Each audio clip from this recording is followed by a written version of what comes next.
देश में विचारधारा की लड़ाई चल रही है। एक तरफ आरएसएस बीजेपी की विचारधारा और दूसरी तरफ कांग्रेस पार्टी की विचारधारा। पार्टियां बहुत हैं, विपक्ष में पार्टियां हैं, मगर विचारधारा की जो लड़ाई हो रही है वो बीजेपी और आरएसएस और कांग्रेस की विचारधारा के बीच में लड़ाई हो रही है। कांग्रेस की विचारधारा, कॉन्स्टिट्यूशन की विचारधारा, देश को जोड़ने की विचारधारा, सबको एक साथ लेने की विचारधारा, जो हमारा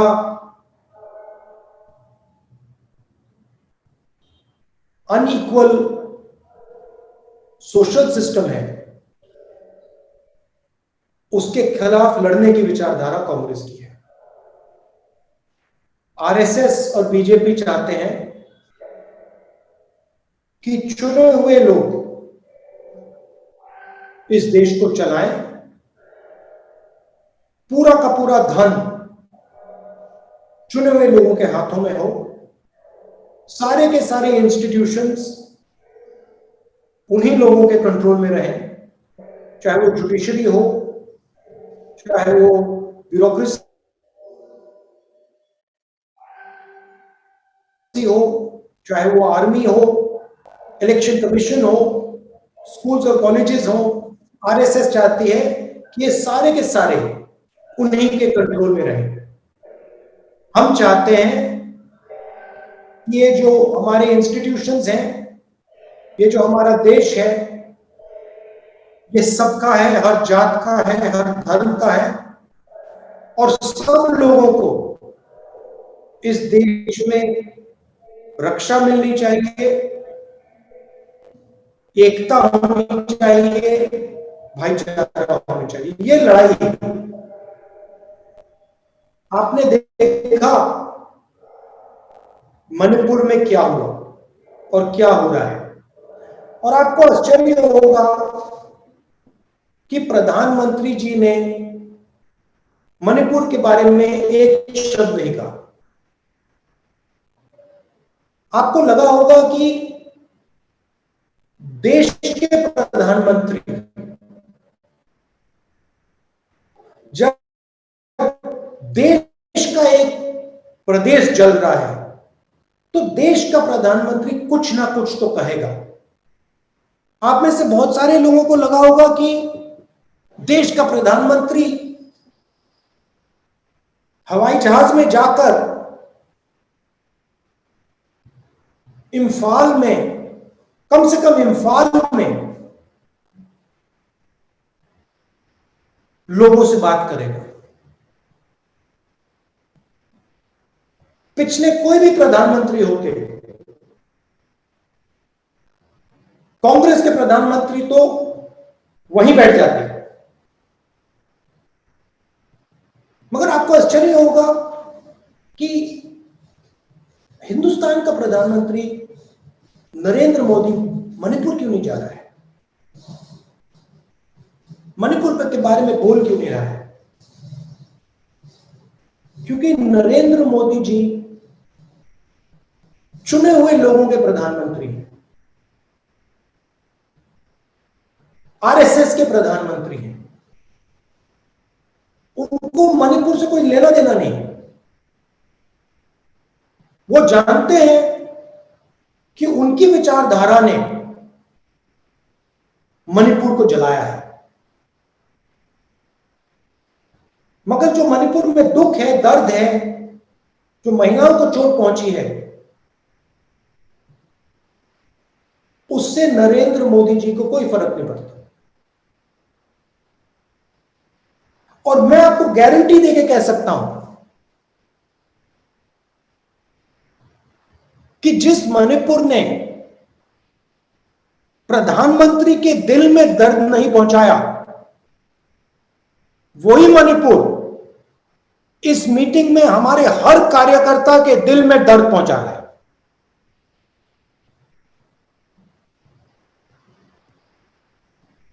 क्या आपको लग रहा है हर यूथ कांग्रेस के कार्यकर्ता को लग रहा है कि भाई हमारे देश में लोगों को चोट लग रही है,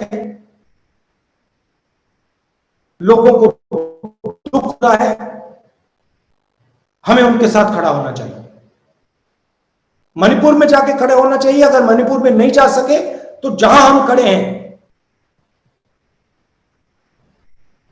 हमारे दिल में जो दर्द है, जो हमारी भावना है उनके लिए,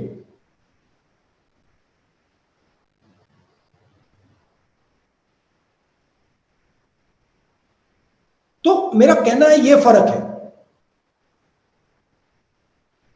वो सिर्फ सत्ता चाहते हैं और सत्ता के लिए वो कुछ भी कर देंगे। मणिपुर को जला देंगे, बाकी देश को जला देंगे। हरियाणा, पंजाब, उत्तर प्रदेश, सारे देश को जला देंगे, क्योंकि इनको सिर्फ सत्ता चाहिए और कुछ नहीं चाहिए। इनको देश के दर्द से कुछ फर्क नहीं पड़ता, दुख से कोई फर्क नहीं पड़ता, इनको सिर्फ सत्ता चाहिए। और ये लड़ाई है। एक तरफ आप बैठे हो, आप कांग्रेस पार्टी के भविष्य हो, आपके दिल में देश प्रेम है। जब देश को चोट लगती है,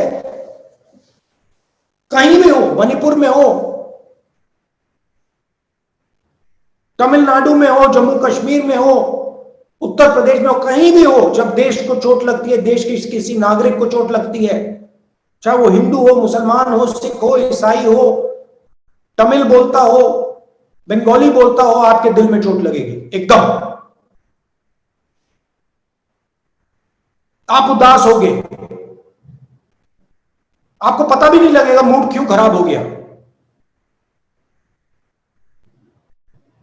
मगर उनके दिल में ऐसी कोई बात नहीं है। आरएसएस के लोगों को, बीजेपी के लोगों को कोई दर्द नहीं हो रहा, कोई दुख नहीं है उनके दिल में, क्योंकि हिंदुस्तान को बांटने का काम यही करते हैं और सदियों से करे आ रहे हैं। तो ये आपकी लड़ाई है और रास्ता भी बिल्कुल क्लियर है। भारत जोड़ो यात्रा ने दिखाया, जनता के बीच में जाइए, जनता से गले लगिए, थोड़ा कष्ट उठाइए, थोड़ा दर्द सहिए, और अगर आप ये काम करेंगे तो आप आने वाले समय में कांग्रेस पार्टी के नेता बनेंगे। अगर आपके दिल में दर्द नहीं है तो आप कांग्रेस पार्टी के नेता नहीं बन सकते। अगर आपको जब मणिपुर को चोट लगी, अगर आपको चोट नहीं लगी तो आप कांग्रेस पार्टी के नेता नहीं बन सकते। अगर किसी महिला का बलात्कार होता है तो आपके दिल में दर्द नहीं होता तो आप कांग्रेस पार्टी के नेता नहीं बन सकते।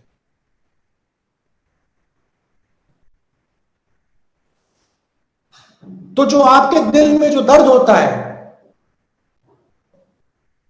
उसका कारण आपकी देशभक्ति है कि आप अपने देश से प्यार करते हो।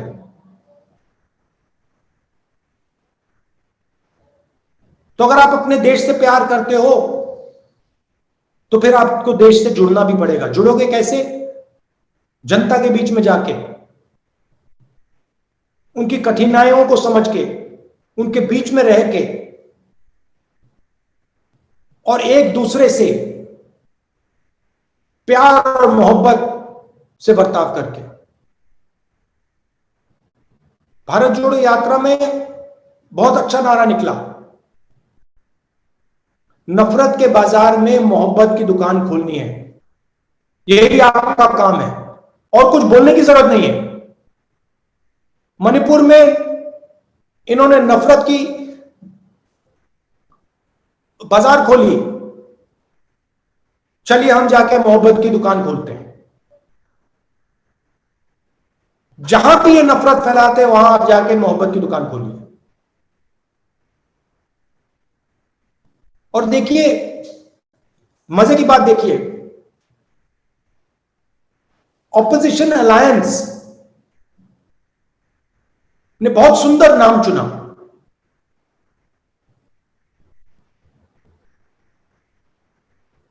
जो हमारे दिल से निकला, इंडिया। हम इंडिया हैं, और जैसे ही हमने नाम लिया, उसी इंडिया को नरेंद्र मोदी जी ने गाली देनी शुरू कर दी। उन्होंने यह भी नहीं सोचा कि मैं इस पवित्र शब्द हिंदुस्तान को गाली दे रहा हूं। इतना घमंड है, इतना अहंकार है। तो आप जाइए,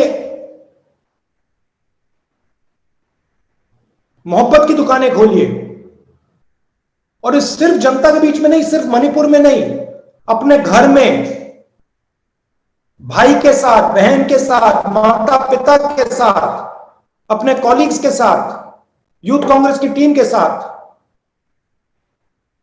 आप मोहब्बत फैलाइए, उनको नफरत फैलाने दीजिए।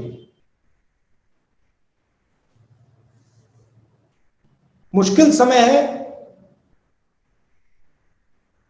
बीजेपी की सरकार है, आप पे आक्रमण करते हैं, डरो मत, खड़े हो जाओ, पीछे मत हटो। मैं आप सबको कांग्रेस पार्टी की विचारधारा की रक्षा करने के लिए बधाई देता हूं, और जो आपकी अगली मीटिंग होगी उसमें मैं आपको जूम से नहीं, मगर वहां आकर आपसे बातचीत करूंगा। बहुत बहुत धन्यवाद।